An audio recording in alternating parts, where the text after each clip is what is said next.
Hi, so I want to talk about a little bit of the math that's going through my head every day and give you some insight into what all the numbers mean and how I adjust. All right, handy visual that's backwards. Crap. Oh well. Here we go. So for 1 unit of insulin, every 1 unit of insulin I give myself, my blood glucose level will go down 50 milligrams per deciliter. So that's what your blood sugar is measured in milligrams per deciliter, but we're going to drop that. So 50 points. If I take a unit of insulin, my blood sugar goes down 50 points. Now, all the time, I am taking a basal rate of insulin via the pump, and that is 0.85 units. This was determined by my doctor and me, and I think you always kind of start tweaking this, and I might be tweaking mine again, but for right now, I do 0.85 per hour, and unless it's night, and then at night it goes down to 0.75 units per hour. So slightly adjust. The other time that you do adjust this number is when you exercise or are very, very physical. You want to bring your basal rate down to prevent things like hypoglycemia, because when you're exercising, you're using a lot more glucose, and so what happens is you end up with not enough glucose, blood glucose in your bloodstream. So hypoglycemia is when you start tanking, and so I take, to kind of balance that, 5 lifesavers. I basically take 5 lifesavers, and that starts to bring my blood sugar up. Now, what that breaks down to is 15 grams of carbohydrates, and that will bring my blood glucose back up 50 points. Now, sometimes you've really miscalculated and you are taking a lot more than that, so you need even more sugar than that, but 15 is where they recommend you start when you're feeling hypoglycemic. All right, so let's also then talk about mealtime, right? So mealtime happens a lot, and basically every meal I have to count carbs, carbohydrates. I don't count sugars. I do not count sugars. I count carbohydrates. Carbohydrates are in almost everything that we eat, except meat, really. So 15 grams of carbohydrates equals 1 unit of insulin.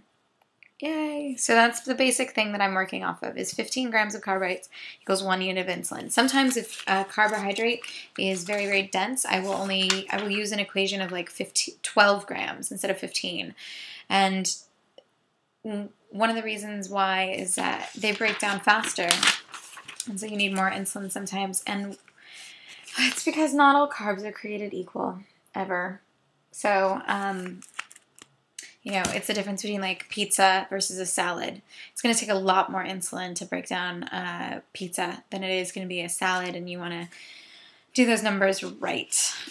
Like, for instance, that's when these things come in really handy. For instance, Jozo's, okay? So carbohydrates right here, 22 grams of carbohydrates. But it also has 3 grams of fiber, which means that slows it down.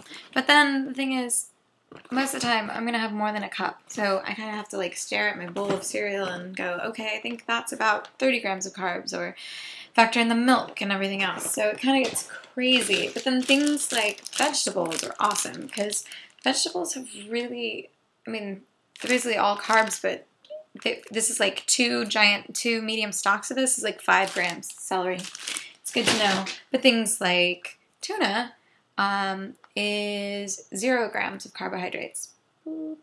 And things like peanut butter has 7 grams of carbohydrates, but also has protein and fat in it.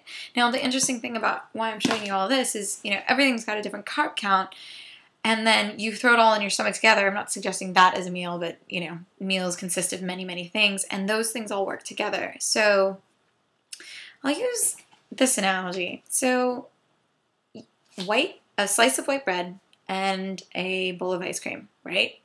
You're like, you should go with the bread, but really, they've got the same amount of carbs, and this is going to break down a heck of a lot faster and spike your blood sugar faster than the ice cream will. And why is that? Because, it's got fat in it, so it kind of slows things down. So basically, when I look at a meal, and most meals are somewhere around 45 to 60 grams of carbohydrates if it's a balanced meal, but it's a guess. This is all a giant guess, so I am basically trying to figure out how many grams of carbs I think are in something, and then going, all right, from there, divide by 15, and give myself that amount of insulin. And sometimes you mess up, and you can either go low, which I talked about before, and then you take lifesavers or fruit or something else to bring you back up, fruit juice.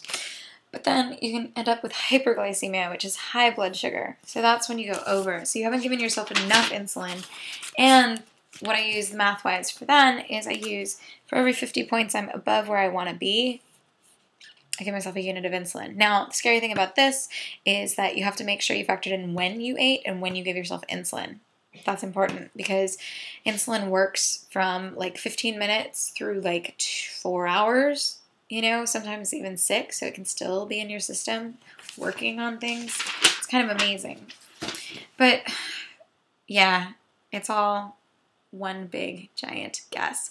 But it's a lot of math, so I've got a lot of variables in my head that I'm kind of calculating and making sense out of, and that's why my numbers aren't always perfect, but I'm constantly trying and constantly tweaking and using these kinds of equations that my doctors you know, came up with me, because other people have different equations. Some people do 12 grams of carbs per unit of insulin, or they need a unit of insulin to bring themselves down, you know, 30 points or down 70 points. It's very individual, and that's why I really wish my pancreas worked like your pancreas and checked itself every 7 seconds. Because I check myself, 5 times a day to know where I'm at? But your body is amazing and is checking itself every 7 seconds. Such a blessing. All right. I think that's enough math for tonight. I need to go to bed. Cheers.